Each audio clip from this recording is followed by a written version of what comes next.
Ms. Mahua Moitra from the TMC, Lok Sabha MP. She's joining us live right now. Ms. Moitra, I appreciate you taking the time out and joining us, ma'am. Like I said, there are multiple issues that need to be discussed on an urgent basis with what has gone down in Manipur, with what is going down in the state of Haryana. There is a no confidence motion. There is a bill which the opposition says threatens the federal structure of states. But the fact is, what many would suggest, collectively, the government and the opposition are holding the parliament to ransom. Do you reckon you're failing the people of this country collectively, ma'am?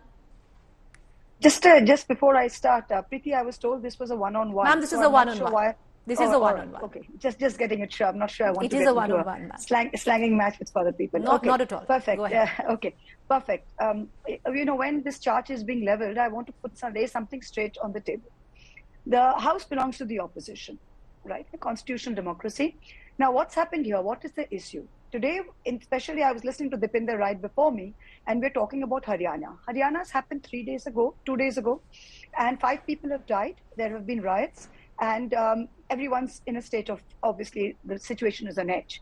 Let us compare that to Manipur, where for the last 3 months, people have not been able to come out of their houses, have not been able to lead normal lives. 50,000 people have been displaced, 150 people have died, 100 people have been wounded. It's almost like we're living in 2 Indias. When something happens close to Delhi, when people in Gurgaon are being asked to stay at home and work from home, then there's a state of panic because these are obviously, elite, well-to-do, upper middle class people. Whereas if you look at Manipur, it's almost like it's not a part of India. And the Manipuris, the Kukis and the Nagas and the Metis can go 10% themselves. It's been 3 months. And until that video of these 2 women being paraded on the streets came out, actually there was no sense of outrage at all. So right up front, I'd like to say that the Manipur issue is what is very, very important. And the opposition, I wouldn't call it the opposition, I would say the India parties. India has come forward and said that we need to have a debate in the House on Manipur and we need the Prime Minister to be present. Now that is not an unreasonable ask. We are the largest democracy in the world. The Prime Minister has not come to the House for 1 day during this session. This is the most important burning issue. There is ethnic tension. It is ethnic. It's almost like a state of war within the boundaries of India. We want the Prime Minister to be in the House while the debate goes on. The government is absolutely refusing. They say we want no discussion and the Prime Minister will not come. So what do you expect us to do? Normally what happens is when the opposition comes, or in our case, when the India parties come and say that this is of vital importance, we need to discuss this, we need the Prime Minister to be here, any government with a modicum of responsibility, any Prime Minister with a modicum of shame would say, yes, let's have the debate before anything else. What are we forced to do? We are forced to bring forward a no confidence motion. We know that the no confidence motion, we don't have the numbers to bring the government down, but that is the only way to have a discussion. Can you imagine what a state we have been reduced to, that we have to resort to a no confidence motion to have a discussion on Manipur? And the Prime Minister will have to reply on that? They're refusing any discussion. Why should we discuss with the Home Minister there? We want the Prime Minister there. Ms. Moitra, the fact is, what you say is not an unfair ask.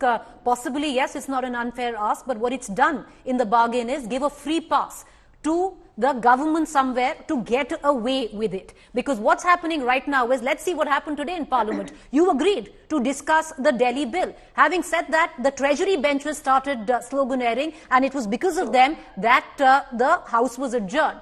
If the opposition or India wants, they can go ahead and have a discussion. What you're doing by digging in your heels and asking the Prime Minister to come in is allowing the government possibly to get away.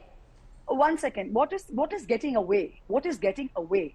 All of India can see this. Now, what is the rule? When the rules very clearly state, parliamentary procedure very clearly states that when you have 10 days from the time we file for a no confidence for it to be brought to a vote. 10 days. Government has 10 days. The rules of parliament very clearly state that no substantive motion can be brought during these 10 days. Those are the rules of the House. Now, if the Prime Minister, if the Parliamentary Affairs Minister, if the Honorable Speaker chose to completely flagrantly violate the rules and pass bill after bill without the House being in order, what does one do? All we can do is watch. What happened yesterday? They introduced the Delhi Ordinance. We were supposed to have a discussion on it today. India said we will have a discussion. Amit Shah apparently is not in town. So till in the morning, we were told that we would discuss it. Everyone in India came forward to discuss it. At 2 o'clock, pre-planned, the Honorable Speaker doesn't come into his chair. Amit Shah is not in town. He's not sitting in the treasury benches. The BJP treasury benches stand up and start hallagiri, start shouting and screaming. Adjourn, no bill. This is a joke. Can you not see this? Is the media deaf? Are they blind? Can they not see this? Can not all of India see this? How is our task is to bring the government. The government is in the dock. We are not in the dock. But nobody's saying. No. Miss Moitra, the government has to answer for its failings. Where are we going wrong? What do we say? Okay. We want a discussion of Manipur. They refuse to bring. But because, Miss Moitra, the discussion on Manipur is so close to your heart, and it should be discussed. It's been 80 days and counting. Possibly a state which should have president rule right now. But having said that, because you want a full-fledged discussion and you want the Prime Minister, at least begin the discussion. Why let the government get away? Begin the discussion. How can you have a discussion? In the Rajya Sabha, they are wanting a discussion under 267. Has the chairman given it? No. In our house, we have moved multiple adjournment motions saying, can we discuss it? Has the speaker allowed it? No. Please stick to facts. Has the speaker on day one allowed a motion, allowed the adjournment motion, had allowed a discussion in the Lok Sabha, there would have been no problem. Had the Rajya Sabha chairman allowed a discussion under 267, there would have been no problem. The respective chairman and the speaker has not allowed a discussion. What are we supposed to do?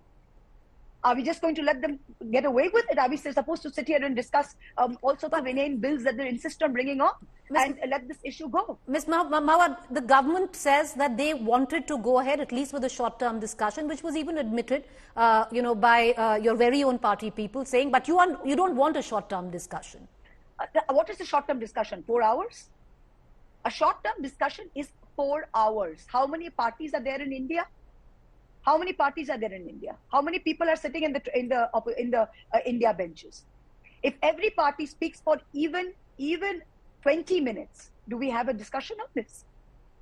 Can we have you are telling me as an anchor on a show which is being televised all over India with people watching, with millions of viewers, that a discussion as important as Manipur will take 4 hours? When something like an inane bill on anything, a basic amendment to a bill, gives a 6-hour discussion? Is this what we should agree to? Is this fair for the people of Manipur? What are our people in the Northeast thinking? What are our brothers and sisters thinking? That they're not a part of India? Someone dies there's a problem in Gurugram, everyone starts jumping up and down. All over, and Haryana and Gurgaon are so important. Manipur's been burning for 90 days, we don't bring it up.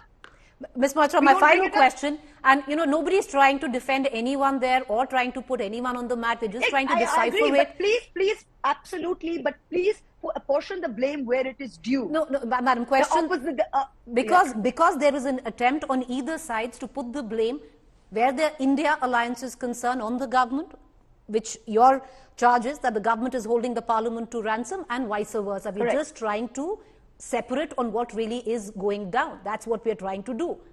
Therefore, questions will be asked on either sides. So today, for example, when we had agreed that there'll be a discussion, yesterday the bill was introduced. It was set for consideration at passing at 2 o'clock. While if it was set for consideration at passing at 2 o'clock, it's the Home Ministry's bill. And if they did not have prior knowledge that the treasury benches were going to make a ruckus, why was Amit Shah not there in the house at 1:59? I have one question to ask. It is because the entire thing was orchestrated and pre-planned. Amit Shah was not in the house at 2 p.m. The BJP benches stood up and shouted, and they adjourned the house. You can see for yourself it was orchestrated. Had it not been orchestrated, Amit Shah would have been in the house. People in their benches would have shouted. He wasn't even in the house.